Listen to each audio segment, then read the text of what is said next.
What is up, my fellow evokers? It's a brisk 23 degrees outside, and tonight we're gonna evoke some fiery thoughts. And sorry, I couldn't resist. Yeah, my balls have shriveled and climbed their way up my fucking rib cage and are hanging out my mouth right now. That is a very beautiful image. Thank you. You're all welcome. Let's introduce ourselves. If you don't know, this is Emily talking right now. Hey, I'm Jay. I'm Tommy. I don't know what to go by anymore. But we'll figure it out. He's having a crisis of identity. I really am. My girlfriend calls me by my first name. My friends call me by my last name. And recently, people just make up new names. Some people started calling me Tom, dude. Tom. No, I'm not joking. And I'm like, dude, what? Tom. I'm not even a Tom. I don't resemble a Tom at all. There's no Tom that comes off of me. It's just. I don't know. A every Tom would wear a robe around. Every once in a while, there's a little bit of Tom that just flakes off your shoulder. Just eke off of me, ooze out of me. I don't know, man. But no, that's not even a joke or exactly. No, someone actually called me Tom, and it just was the weirdest freaking thing. That is weird. Yeah, I don't know. My name's I don't know what my name is anymore, man. We're gonna call him Tommy or Rios. Those would be the two things. Yeah, those are the two people actually use. So. Yeah. All right. Okay, so moving on from that introduction, it's just going to be us three for this podcast, and we're going to be talking about tabletop gaming and what it means to us, why we think it's a unique medium, and how it just impacted our lives. So I'm just going to start it off. I'm going to ask a pretty general question right now. What is tabletop gaming, guys, and why is it important to you?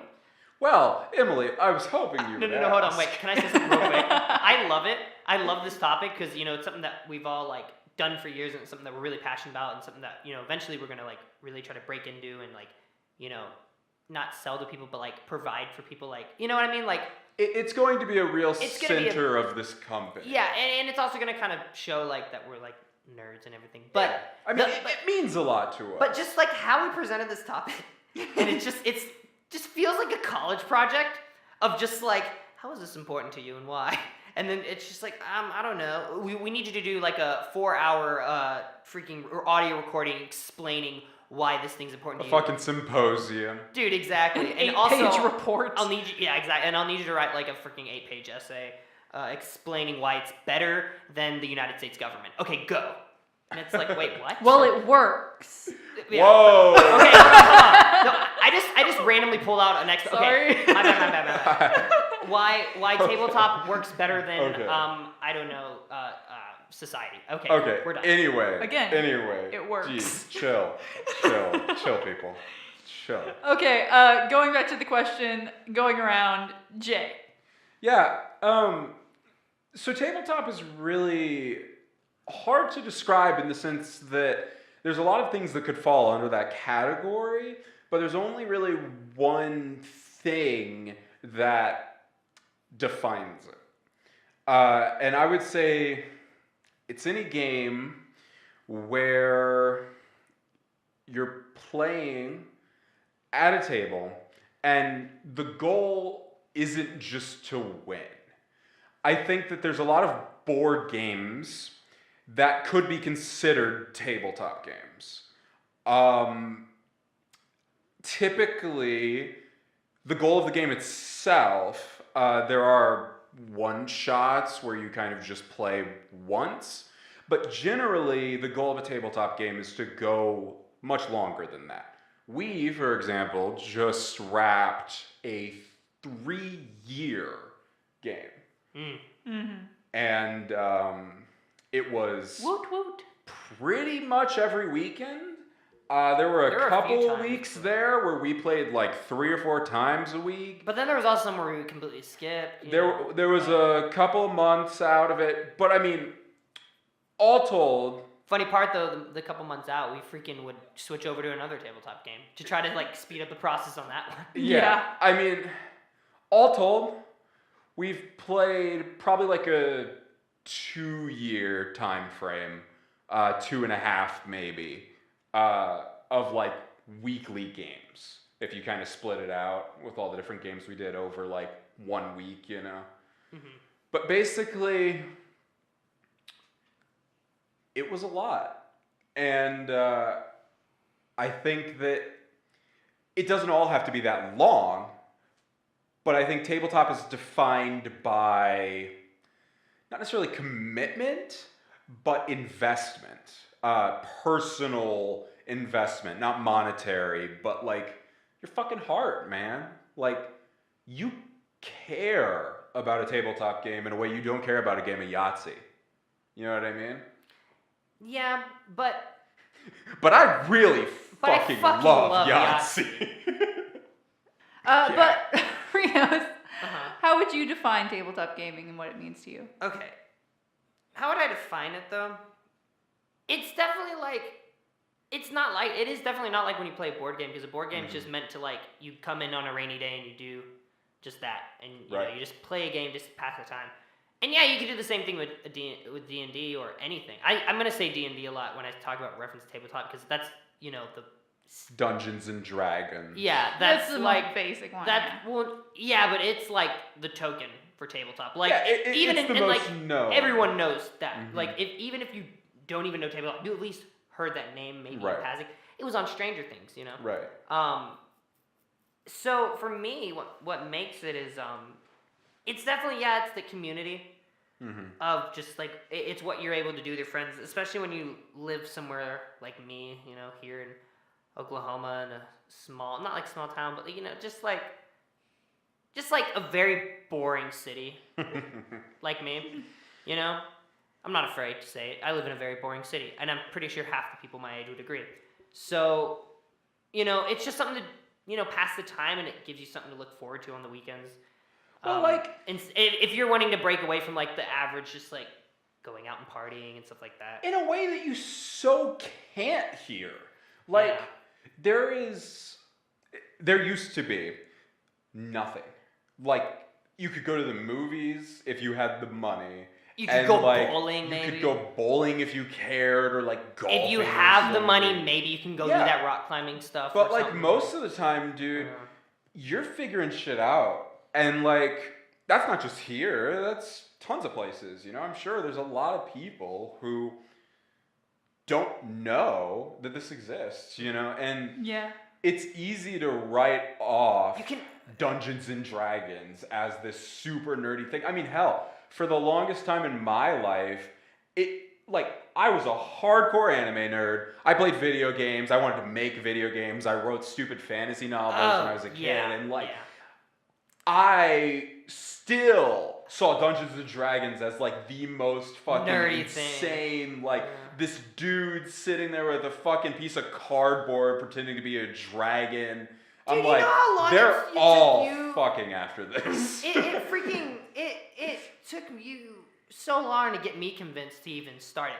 Mostly Yeah, like because a whole like 8 hours, dude. Yeah. But well, like but like I wasn't open about it. Yeah, But no. before we get to that though, I want to still finish.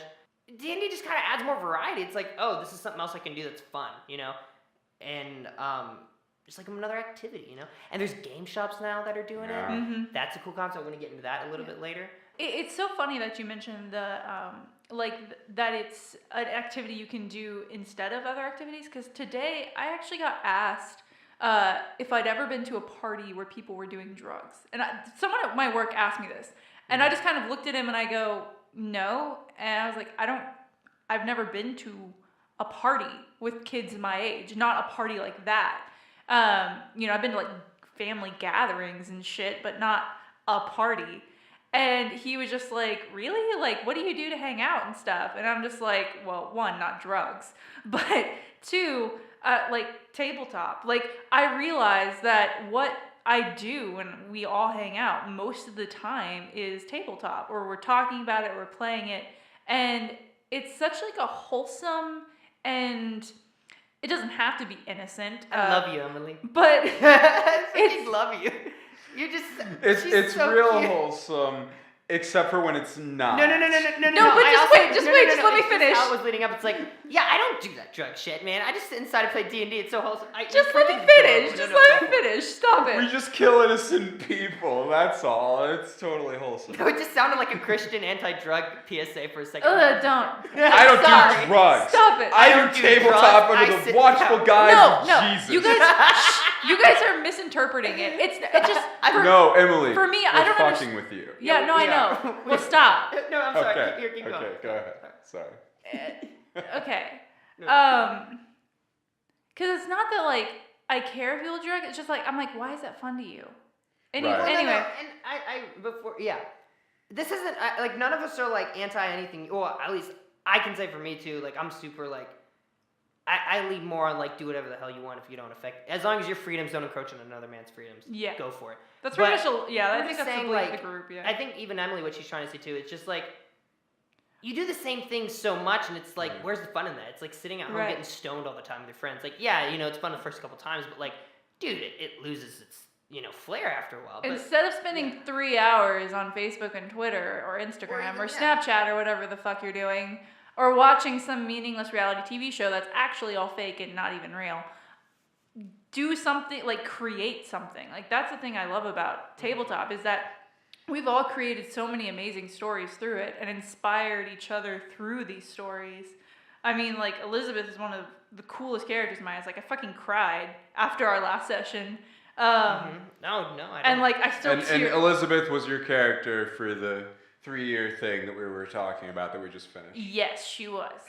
And so it's such a, like, when I say wholesome, like, that's the only word I can think of that really describes it.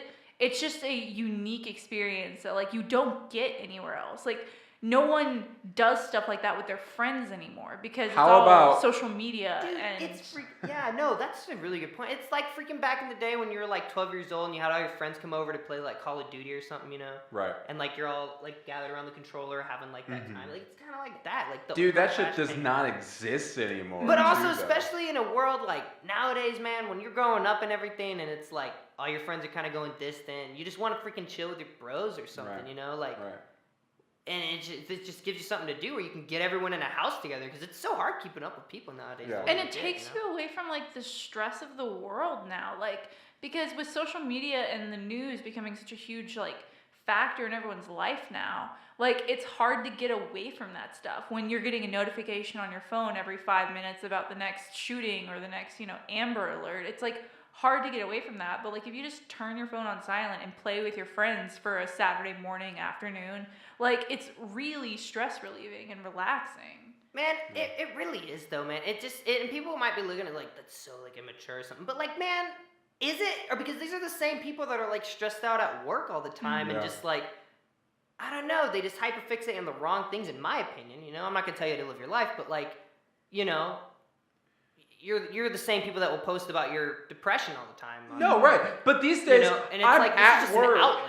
I'm at work thinking about tabletop or D&D. Yeah. Now, granted, I'm running games and trying to make a game and all this stuff, but it's like it has dominated my thoughts for at least 3 years. But Right. yeah, just talking about the tabletop aspect, man, it's just like, you mentioned her character, Elizabeth and Ellie.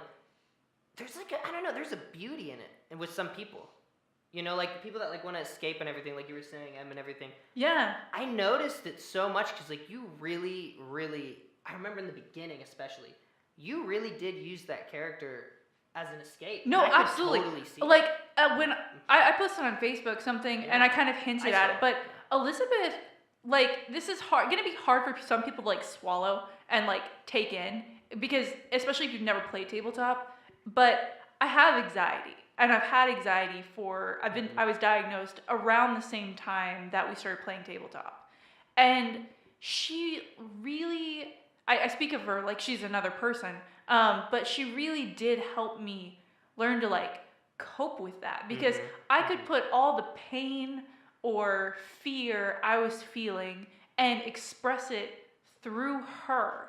And then as she grew, I grew. And it really helped me grow as a person and like figure shit out. Because when I was feeling stressed, I would always just immediately turn and be thinking about her or working on her.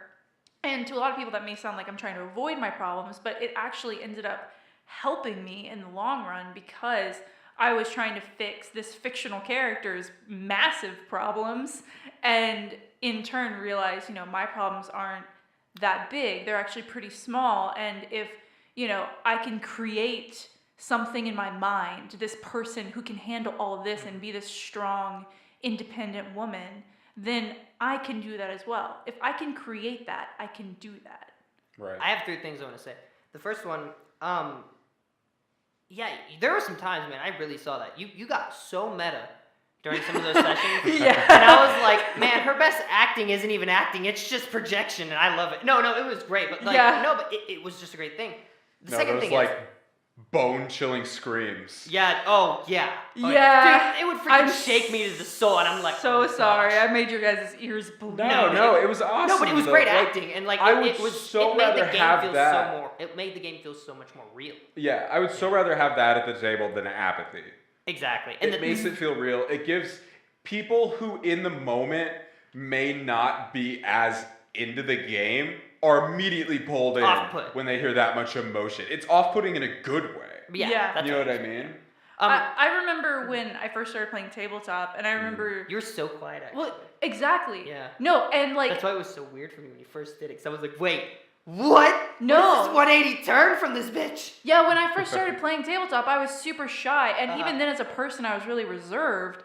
And so tabletop also helped me like break out of my shell and really kind of be comfortable with myself because I was being comfortable as another person and really kind of getting to show these aspects of myself without fear of being judged because we're all playing a fun game and we're all friends. 2 things. I still want to talk about those 2 things, but also, that's so true. There was literally the first year I think that I knew you.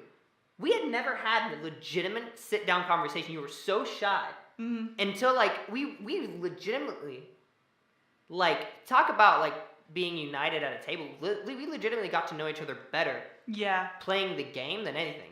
And we never had sat down and actually talked about anything, and I didn't know any of these awesome things about you, and you were Aw. my friend's girlfriend for the longest time, and I never sat down and talked to you, and I was like, this is so weird, because he's been with her for so long, and then but we started playing for a while, and then that really opened up, it was a great gateway into our friendship. Oh, absolutely. Yeah. And it really definitely did, 'cause, set you were- some foundation for it. You were really shy in the beginning, and tabletop that's another thing, man. Tabletop's a great game for you freaking introverts. Okay. Oh, absolutely. It is such a good game. 'Cause I'm really extrovert as a person, but I know it really helps. It really helps you guys a lot because I just see it's just an outlet to really be something and project into something Well, and kind of force you to be more social. there's really something to be said for being someone else and getting to be someone else because I think it builds a confidence. I for can't speak the for shy every guys. introvert, but I know that for myself, the way I became extroverted, or at least projected that way in high school, was by pretending to be a different person that I was, and eventually, that just becomes the truth. Yeah. It becomes so fundamental that at some point, if what you're doing doesn't necessarily match what you're thinking, but you're doing it, then you're not who you're thinking you are anymore. You're who you are. Yeah. I had those 2 things I want to say. One of those things was I kind of made a comment earlier about I guess the people that sit at home and kind of write about their depression on Facebook and everything. I'm not taking anything from that. I just want to know. I need to say this just because of today's age and everything. I'm not. This is the cleanup session. No, I want to emphasize who I am as a person. I'm all for I'm probably the most free living person you'll ever meet. I'm all about people's freedoms. I'm not a hedonist, but I'm almost there at times. Right. I'm just all about that stuff. But what I'm saying is I see it a lot. This is what I witnessed. A lot of you guys will post about your depression and everything on Facebook. And I think it's just a fact that people our age have it. Most people. And for me, what I see is I can't get out of bed, I can't do this, but it's it's just tabletop is that thing. It's a consistent thing. It is something that is an outlet. So maybe I'm not even saying tabletop per se, but I'm saying like find an outlet. Don't just sit there and just waste away. This is something I don't want to turn it into this. No. I get No, you, but like, you're talk fine. about a reason to get out of bed early. Talk about a in the reason to morning. get out of bed. Because guess what? On You're a not, Saturday. You're not sitting there Yeah. being depressed. You don't want to sleep in because I know what it's like, man. We all have it. And it's like you don't want to just sit there and sleep all day because it's like, cool, I'm going to go do that because I know my life right now is me working a shitty job I don't want to work, Yeah. eating food that I absolutely hate. Yeah. But guess what? I saved up a little bit of money. I'm going to go get this fucking awesome meal and I'm going to sit down and I'm going to go in another world and I'm going to play this game. Yeah, man. And then I'll go back to being depressed. I'm gonna go save this town from the undead, Exactly. and then I'm gonna go fucking work my job as a manager at X restaurant. Wherever I work until I get my degree that's also putting me in like massive debt. But Yeah, anyway, yeah. so I'm See our college episode for that. exactly. I conversation. actually wasn't on that one, but no, but that's what I'm saying. I'm not trying to poke jabs at anybody here, So Right. I'm just wanting to clarify, like, I love everybody, Yeah. and I'm not going to take that from you guys. But this is just from what I see. You put it out in the world. I see it. I will comment on it. So that's all. My third thing, my last thing I want to say real quick, because you were talking about your character. I had played a character called his Alistair was his name, right? This is And in the 3-year, this is in the 3-year. Vampire the Masquerade game. I was so big into like so much stuff, like that character was the antithesis of where I was when I was 18, Right. and it's just The antithesis? antithesis. I said the wrong word. It was like, oh, what's the word? The antithesis isn't it? It was like a perfect example. It was the perfect example, not it was- antithesis. My bad. Yeah, I know what the word is too. I just can't think of it. Yeah, but- yeah, he was basically a culmination. A culmination. of everything you were. Yeah, but it wasn't even culmination that I was looking for. But I don't know. Doesn't matter. I But understand. freaking. Anecdote? I don't know, but maybe it just it was a perfect symbol. We'll Yeah. just go with that. It was Okay. a perfect symbol of what I Yeah. was when I was 18. So And now you're 20. and now I'm 20, right? Ooh, scary. But freaking yeah, I never thought I'd say that until I was like 30. Oh man, I'm 30. No, I'm fucking 20. What? No. Yeah, dude.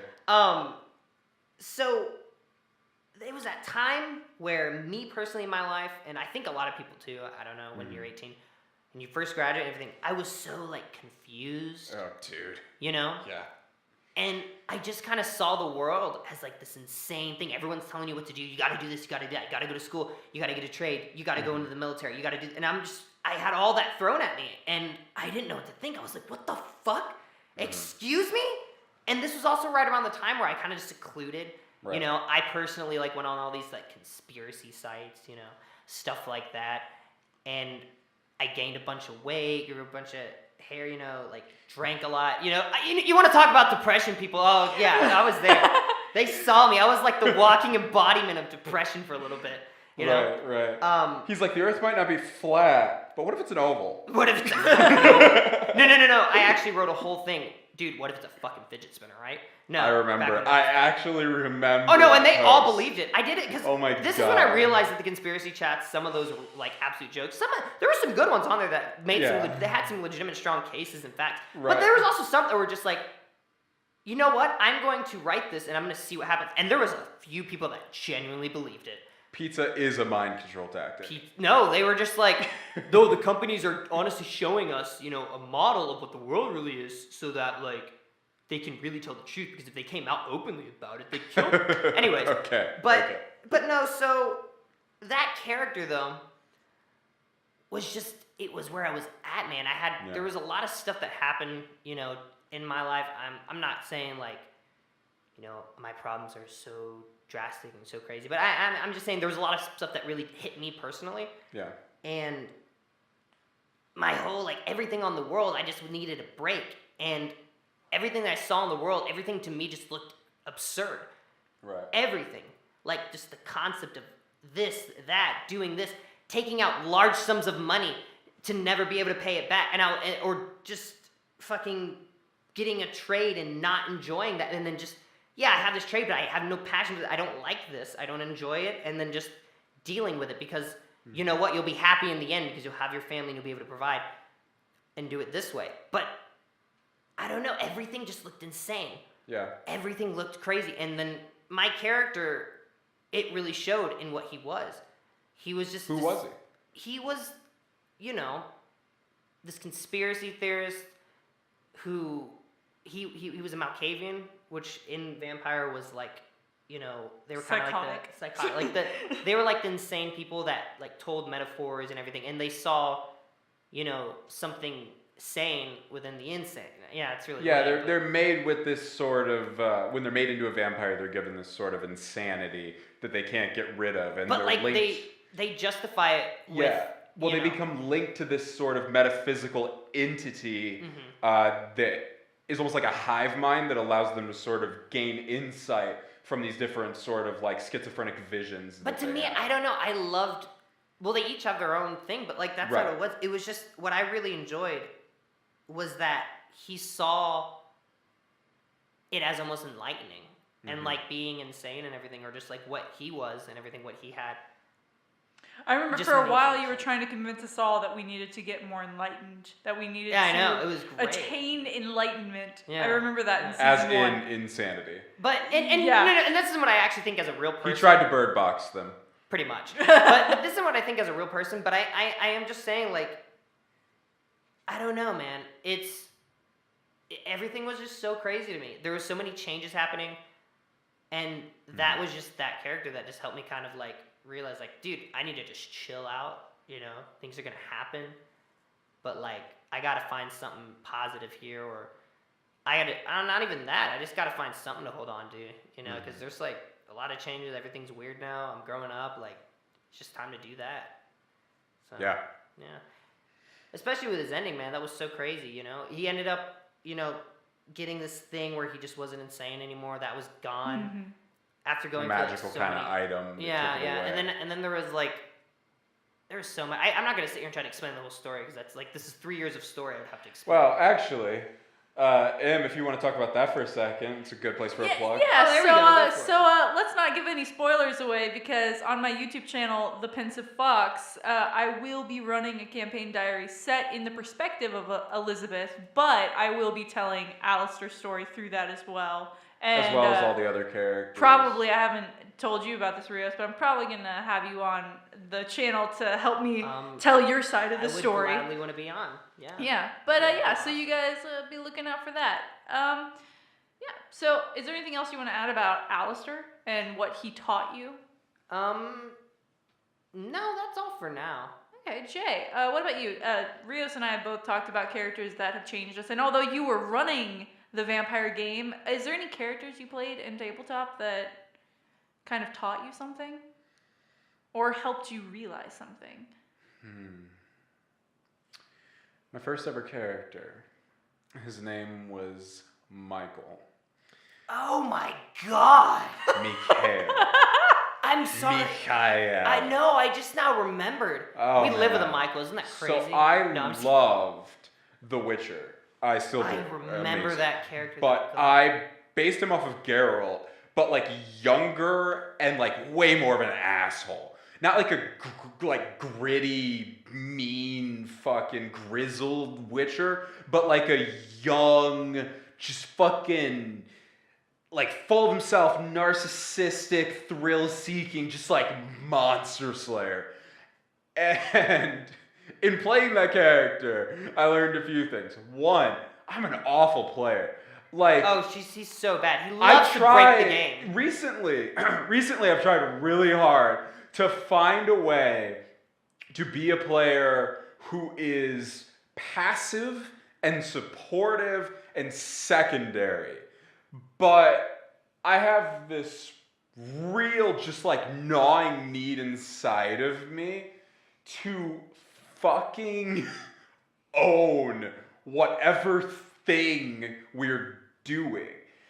And it's not like I want to take anything from anyone else. It's just that, like, as a player, I just, like, I find myself muscling into the center of whatever's happening. And, it sucks. Because I don't want to be that way, you know? But, like, that's why a lot of the time I try to kind of just run the game. Because then I can let you guys be center stage. And when the villains come about, I can put some real effort into them. But yeah, dude, Michael, This whole thing Dude, was no, just that your he whole was... thing, you're every character I've ever played with you, and it's just like, dude, how can I break the game? How can I just like? I mean, I don't destroy think it? Libra is breaking the game. Well, okay. Okay, my Hold bad. on. Yeah, but okay, hold on, no. But Okay, because okay, your Rios, girlfriend What? is the DM, so she will not Fiance. let you break the game because she knows that she knows the shit you're gonna pull, and she's like, no. Actually, we're gonna ground this shit. she just gave up. I already broke the game. I have a 26 AC when things are going right in that Yeah, game. that's true. But look. But then, So even you can't no, break the my solution for all the DMs out there, Oh my if God. you Yes, have a player yes. who continues to break the game, Let him do and it. they no, and they want to keep breaking the game, and you understand that. Make it really fun for everyone. Let everyone Yeah, break the game, and you exactly. yourself break the game. My Exactly. disenchanters in D&D are fucking insane. If Yeah. a DM saw the disenchanter stat sheet, they would cry. If Oh, another you wanna DM know how saw that it, they guy, would cry. you know, because this is how I break the game. I do really ultra violent things. Like I climbed inside of its eye and carved my way into its brain. And I was a So- little The hobbit. thing's like 30 feet tall and all powerful. Like, Yeah. if you do play D&D, it's a fucking Tarrasque with like magic, like tons of magic and anti-magic. And so yeah, he just like dug out its eye and crawled inside, tore out its fucking brain. No, and killed the the funny thing. thing is everyone's like, I'm so scared. It's 'Cause he's a magic. midget. And then I'm like, and I'm like, dude, my character doesn't use magic.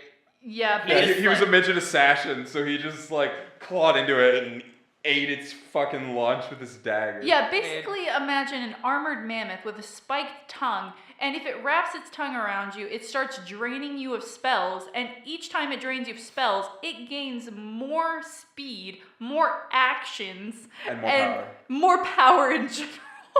You know what's so great about this conversation? Until it's though? literally unstoppable. What's so great about this conversation is the fact that originally I said it was like a college essay and all that, but like then it just turned into something that was because we're trying to explain like tabletop. Oh, it's impossible. No, but that's what I mean. And instead we just go on these passion-filled drives of like what it means to us and everything. Yeah. Yeah. And it's like what it means to us is these stories, dude. Like Yeah. look, like we are literally referencing stuff that's happened, and like that event happened maybe like 4 years ago. Yeah. You know, and it's so Yeah. long ago. Oh, a long We have time ago. so many stories Over the and years. inside jokes and just Yeah. things we want to put on t-shirts that Oh, no yeah. one in the world would understand but us, and that I would argue is one of the coolest parts of the game. So I was parasailing with my Skid Row cover band. ... Dude, Yeah. there's a lot of things, man. And then it Do you playing value different your characters memories? Yeah. Yeah. Oh, That one. line. That was pretty good. cool. That You line- guys will actually get context for that. We are currently working like hard on making a tabletop game, like loosely based off of Vampire the Masquerade. And we have filmed 2 playtests Yeah. and plan on filming a lot more. Uh-huh. It's called Tilted. Mhm. And we filmed 2 playtests for it, and we're planning on putting them up. We're not sure if they're going to be on this channel or if we're going to put them on YouTube, but just stay tuned. Check out the Evo Productions Facebook page. We'll be putting up some information real soon, probably by the time this comes out. But yeah, that was an excerpt from the most recent Tilted playtest we did. Okay, I'm sorry, guys. I got a yawn.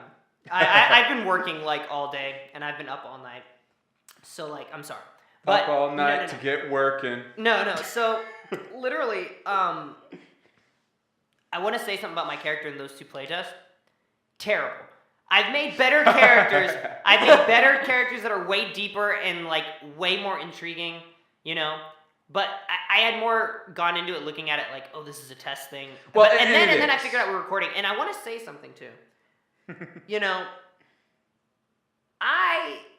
it's such a nerdy thing, tabletop. It really And is. even there is still a stigma around it. Even though I've gone on college campuses and there's a lot of people that play, there's still an inherent stigma. And I know like really beautiful women and beautiful men that play these games that you would never think. But Oh, thanks. still, yeah, but like I'm talking about like you would never think. Like I mean, gotcha. you see them walking out and you're like, Hey, oh, hey! what? Let me have this. Okay. I'll let you have it. But I'm just saying, there's people that I met that, you would never think, but like they do. But there's still, for me, I think for a lot of people, and especially the beginners, and I want to say this because I know that You know, they're going to be the beginners that are going to be off-putted by it because of the stigma that surrounds it. Of just, and I think society's slowly starting to get better at this. You know, nerd is starting to become the more just chic. It's definitely become more popular with past years. Like especially with, I hate saying it, but like Avengers and everything. You know. But anyway, no. Let's run away from that. Anyways, no. So, we have two podcasts talking about Marvel. If you want to hear that conversation. If you want to hear that conversation, go for it. The Marvel podcast, 2 episodes. Yeah. Starring Mason. Anyways, or guest starring Mason. So where was it though? But it is a really hard thing to just break out and say. You know, my girlfriend didn't even know that anything about it. I had another friend that was a mutual friend between me and my girlfriend, and she's known me for longer. She's known me for like 5 years now. Had no idea I did this. Had no idea. And I'm really good friends with her. It is such a nerdy thing, and it is really, you know, there is that stigma, but like, I don't know, you just gotta understand that like, the thing that really helps me is that people don't care. Yeah. Generally. Don't if they do, and this is more because I'm an adult and I recognize this, and yeah, it's still like hard for me to go on, you know, the mic and like do these crazy voices, mostly because I'm embarrassed of my own voice and everything. The fact that I can even sound like a female at times. I have a really high voice, but no. He's like a really masculine man, okay? Anyways, no, just whatever. So, I want to say though, this is more for all the people that are like in middle school, high school. Yeah, dude. That is the dangerous area. Yeah. They will eat you up. But here's why. Here's why it's dangerous. Because people let it be. People let it be. Like, but no. That's just how it is. No, everyone around I know. I'm just saying that, like, if you are doing this thing, you know, and it really matters to you, let it. I'm not saying go around telling all the jocks and trying to get them to play it at a party instead of beer pong, though it would probably be pretty lit if you guys did. But yeah, we haven't tried drunk tabletop yet. You know, when everyone's of age, I was a very avid we will partake. I don't know. But it's totally something that you shouldn't be embarrassed about, man. Like, okay, all through middle school, most of high school, I was like really and truly on the path to becoming a professional Yu-Gi-Oh player. Oh God, yeah, you were. I'm like not even kidding. Like, you want that to be something you could be like, no, he wasn't like that good. No, I was like really good, dude. And like, honestly, I went weekly he says that. to stuff. I built decks like in my free time, like testing them and stuff. He says that, but he recently lost to me. You know, within 2018, he has. That's because I haven't played in 3 years. I've been playing tabletop. Yeah, I haven't either. And anyways, no, I don't know. I still think I would beat him any day. It was something that like I really cared about, and like if anyone ever saw or like knew that I like spent that much time, like an egregious amount of time. You know what's funny? Real quick. We were the ones that were playing with the cool kids Yu-Gi-Oh! Like, we were playing Yu-Gi-Oh! With the cool kids. Yeah. We would gather around with the cool kids playing Yu-Gi-Oh! Yeah, but like... Like, that was us. Even if there was someone who wasn't as cool as us, who thought it wasn't cool, it felt shitty, though. And like, that's the thing. That's what it's gonna be. Look, you're gonna go to school, and you and your friends are gonna be talking about, you know, if you learn the enlightened ways of tabletop and begin to enjoy the greatest thing on this earth. But I wouldn't say it's the greatest thing, man. I can name a couple. You know. Yes. Bogart is one. Yes. You know. But anyway, Gogurt? No, I said Bogart. No context. I absolutely heard Gogurt. I know. Like, you just told me that a 90s push pop yogurt was the greatest thing on this earth. I mean, I don't know. When I was a kid, I mean, like, maybe the third greatest thing, top 10. But the point is, keep going. if you enjoy this thing, you're going to be talking about it. It's going to be at lunch. There's going to be someone who tells you you're a nerd or whatever. But, like, who fucking cares, dude? Like... Dude, embrace it. Yeah, dude. If you fucking love it, love it. Because what do you want? Do you want Dress memories? up as your character for Halloween, man. Oh, dude, I wouldn't have ever done it. But then again, I was a different person back then. I so wouldn't would have have done it. You would if have I done had it. the money. You would have done it. But I wore suits every day of freshman year, so I'm yeah, different and I too. freaking did this transformation, and I turned into like, dude, I was the fuckboy. But we don't need it. This isn't a thing about high school. No. This is about tabletop. But I will say, that's what I was. Yeah. And like being the fuckboy, like the fuckboy. If you can see the motion he just did with his hands oh over yeah, his it was face. the hand over the face. Fucking but like being, Madonna, half Vogue. This is why we gotta start videotaping these things. But anyways, no. We'll get there. But being the fuckboy doesn't just openly D&D or tabletop. But I will say, the fuckboy really enjoyed the D&D and tabletop. Yeah. I'm just saying, you know? Yeah. And yeah, just in case you're wondering, like, how fuckboy guys, Nazi Hitler Youth haircut, that little fucking thing with the fucking shaved sides and the long on the top and the fucking part, I had the whole blonde. thing. Freaking hella blonde, dude. Yeah. I had the whole thing. And it was terrible. And I'm never getting that haircut again. Yeah. But that was the cut. So that's all you need, dude. That's all you need. Yeah. The freaking part, dude. The part. But part of the Red Sea right there. But tabletop. But yeah. At the end of the day, just wrapping that part of it, it is so important. I can't fucking stress it, man. Don't let your preconceptions about what this medium is what is cool, stop you, man. Yeah. What's cool, what's accepted, yeah. like what it is. Don't go into this thinking everyone's going to be sitting there playing fucking Lord of the Rings around the table, because even if you are, because like I didn't like Lord of the Rings, and originally part of my concern about tabletop was like, I feel like I'm a pretty good writer. I was like, what if I go in and it's just some like lame ass, super typical fantasy story? And like sometimes it might be. But then sometimes here's the thing. You have my first character, Rogar. No, that's the thing.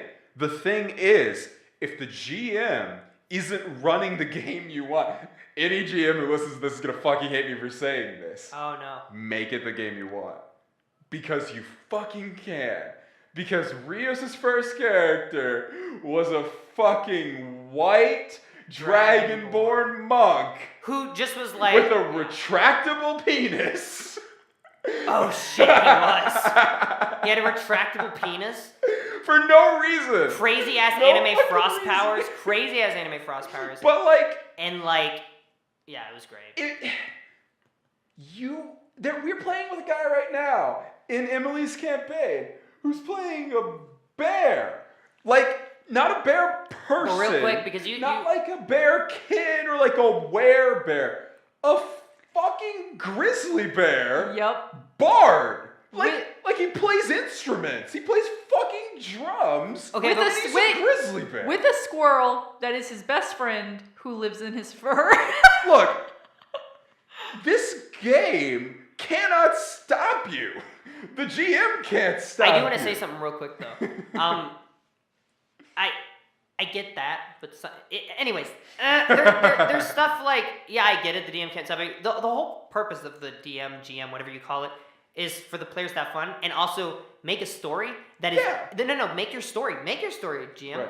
But make it flexible. Make it be up for change. Because guess what? It's not just for you. It's not just about your story. It's also about the story for the players. It is their story as well. It is making sure that they have fun. Right. And fun is the biggest thing. Fun is the biggest thing. And I want to say to a few people, I know Emily really wants to say something. I'm going to point. You're fine. But you will have those, there's a lot of odds stacked against you, especially for younger players. I totally understand. There's the stigma, something that you just got to look past, just if you're just don't not do it because you're afraid of that, man. Dude, just go for it because the memories are so worth it. You're going to have so much fun. And it's really not that time consuming, man. Like, yeah, every couple weekends you'll do it, But like, it's worth it. Don't let the people tell you no. And then the second thing is, you will have shitty DMs. You will have them. And especially with you younger players. I know you will. Because there's going to be the guys who are also new to the game. Do not let that deter... Oh, God, I'm so bad. I have a speech impediment. Detour? Deter. No, deter. Thank you so much, Emily. Deter. Oh God, yeah. Okay. Do not let the shitty GMs deter you from the game itself, because they're gonna really make you feel like it, and you're gonna have those ones that are gonna make you think maybe it's all about the rules and this isn't what I thought it was. That's not true. There's a right GM out there for you. You just gotta look. Man. There is game shops open. There are people that you might never know about that play. You know, there's so many ways to find them. Go out there, look for them, and you will have fun. Really quick, I've been waiting to say this. I'm Okay, so I'm sorry. sorry, Jay. We're sorry. I've been waiting to say this. This just needs to be said because Go they for it. probably have no idea what it means if they've never played tabletop. But DM means dungeon master, GM means game master, and ST means storyteller. And anytime you hear us say that, that generally means we're just talking about the person who's overseeing the game. And then the people who are actually playing characters, we call players. Jay, what was the point you were going to make? Oh, there was a point. I think the point is, exactly what Rios is saying. But basically, regarding DMs, GMs, STs, the person who is making the game that you're going to play in, right? I think there's a lot of misunderstanding from a lot of people, even people who've been doing this for a long time, that there's a right way to do anything. And I don't think there is a definitive right way to do anything. I think every table should be different. I think there are some tables where they want the rules, they want the mechanics, because the game they want to play is where they're against the dungeon master. However, there are also the games that we play where the goal isn't players fuck over your dungeon master or dungeon master fuck over your players. Story. It's I look at you, What's the best Rios, story? and I say, as a player, what do you want to play? What makes you excited? I haven't thought about, maybe I've thought about the story, but I haven't written it down. I haven't defined anything. I just go, what do you want to play? Right? And you say something along the lines of a pink polka dotted pelican. And I go, okay, what's his class? And Barbarian. okay, so you're a pelican-kin barbarian. I wanted you to say right? paladin. Yeah. And here's the thing, right? I'm a cleric It and I is heal. now. I'm a cleric and I heal my beak. Or no, wait, spotted pelican, fucking Pink necromancer. polka-dotted pelican called That's Perry, a necromancer. who's a necromancer. Okay, does he only raise birds? No, Because he doesn't raise birds, only clams. Oh, only So then clams. he can re-eat them. Okay. So he can re-eat So what? them? Yeah. Here's what you have to understand. And he has an army of zombie clams. It is now my job He's as the DM to take that information and make it fit. What I should never be allowed to do, if there's anything that is the wrong thing to do as a DM, it's to say no. Dude, even if they can't do what they want to do, if your pelican says he wants to raise all the clams in the sea, you're rolling for it. I'm not going to say, nah, you can't do that. But the difficulty is going to be high because, No, it's an impossible roll. But hell, Difficulty I'm is going to 50. give you the chance. I think Of course. Exactly. It's just giving them Because the chance. yeah. even if the GM knows you can't do it, if I give you a roll, you can do it. Now, And it's also the feeling. if you fail, you just haven't done it yet. But then it becomes something That you you strive want for. to do. It's a drive. It's a character motivation. And now your whole thing is about, okay, Build- my pelicans, this character, his whole motivation now is that by the end of this game, he's going to raise a sea of fucking clams, undead zombie clams, and that is what he's going to do. And by when he does God's damn right pinky thumb, and when he does Right. it, you're Pinky gonna thumb. do it. and you're going to feel so accomplished when you do You're gonna do it. I, as a GM, cannot then go, yeah, that motivation's never gonna happen. We're just gonna let that sift under the rug in favor of my super awesome necromancer story.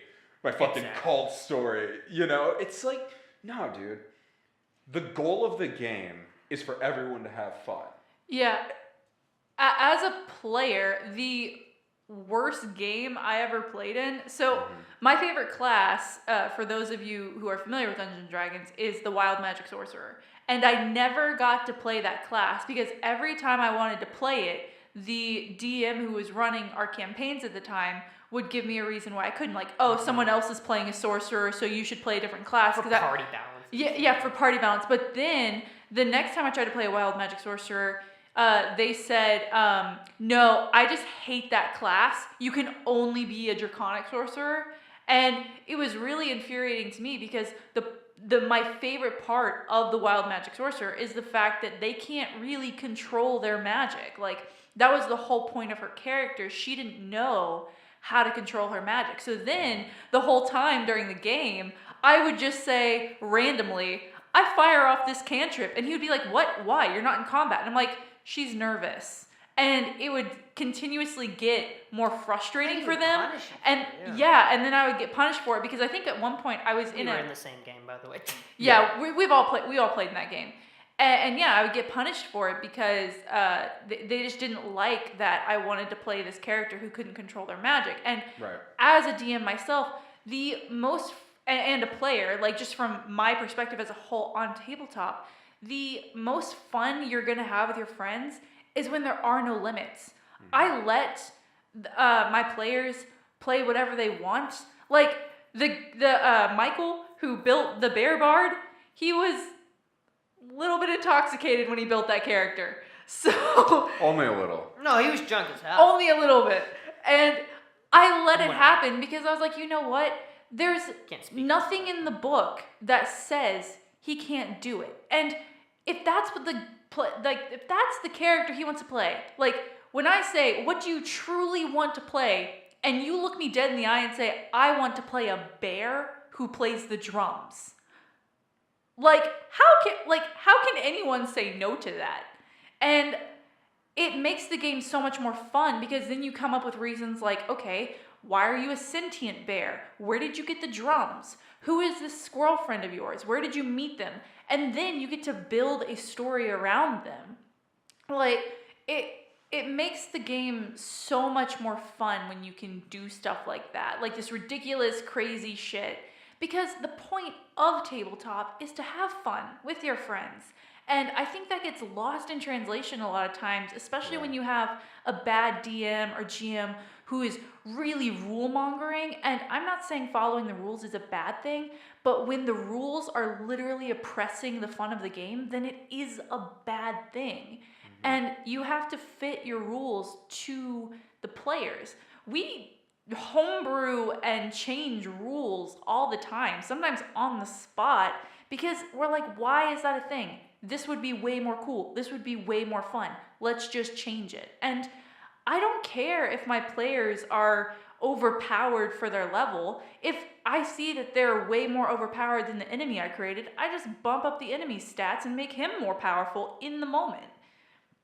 And that's just something that comes with years of experience, but also, I would agree that, I mean, I think DMs or GMs, whatever, they need to have more versatility. Like, if your entire party is made up of long-range characters, okay, well, that's the game you're playing. It's going to be long-range combat. Right. So then the enemies are long-range. So, there's you archer put your cover opportunities or some stealth opportunities. Or hell, dude, maybe the enemies aren't. And that's even more badass, because then there's a problem for the characters. And it's like, yo, you figured out something cool. It's an interesting combat thing. Like, they never thought about it. Yeah, you're all long range, but you got to remember, because you're long range, if you get close range, it's going to be a problem for you guys, so be ready. But that enemy rogue goblin who can go invisible and sneak up on your ass. Exactly. Got you. But also, I'm saying, like, but I also want to say there is a thing where I still believe that there can be problem players.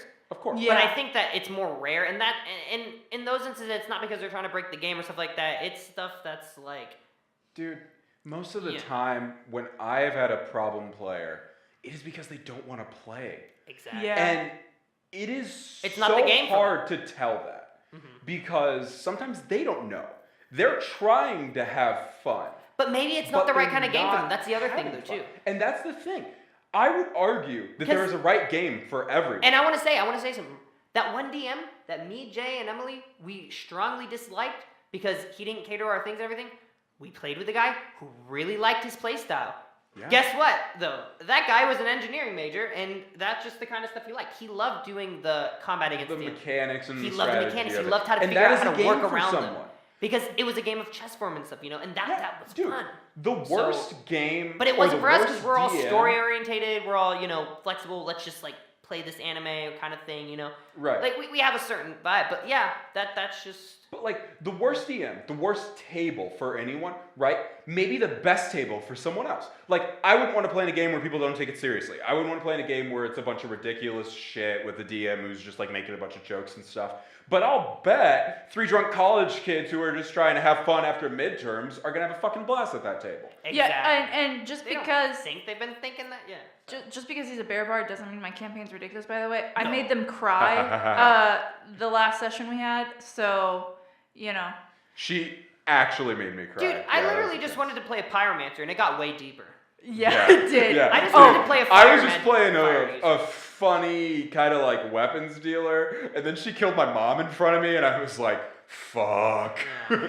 Yeah, Rios, you have no idea what's in store for your character Dude, this season. I can't. Hey, Just so hey, you know. I'm eventually we'll get to that wrap up. But I want Yeah. to say before we put a pin in that part of it, Gary Gygax, the creator or the co-creator of Dungeons and Dragons himself, is quoted as having said, like when the first box came out in the 70s, 74 I think, he said, if your players want to play a dragon, which to him, it's Dungeons and Dragons, right? The game is heroes fighting their way Up to to the a dragon, dragon, yeah. right? But that was is the the OG. highest classification of anything that exists in the game. It's the strongest thing. It's crazy, right? He said, if your players want to play a dragon, let them. Definitively. Full stop, period. Then what he said was, just make it a young dragon. And when they level, let them level. The dragon has 4 stages. Yeah. You can play a dragon. You can be a baby dragon, and then for like 5 levels, for another 5 levels, you can be a teenage dragon, then an adult dragon, and an ancient dragon. You can do that. Yeah. And that's not limited to just that. Like, the point that he was trying to make is that you as a DM can make that work.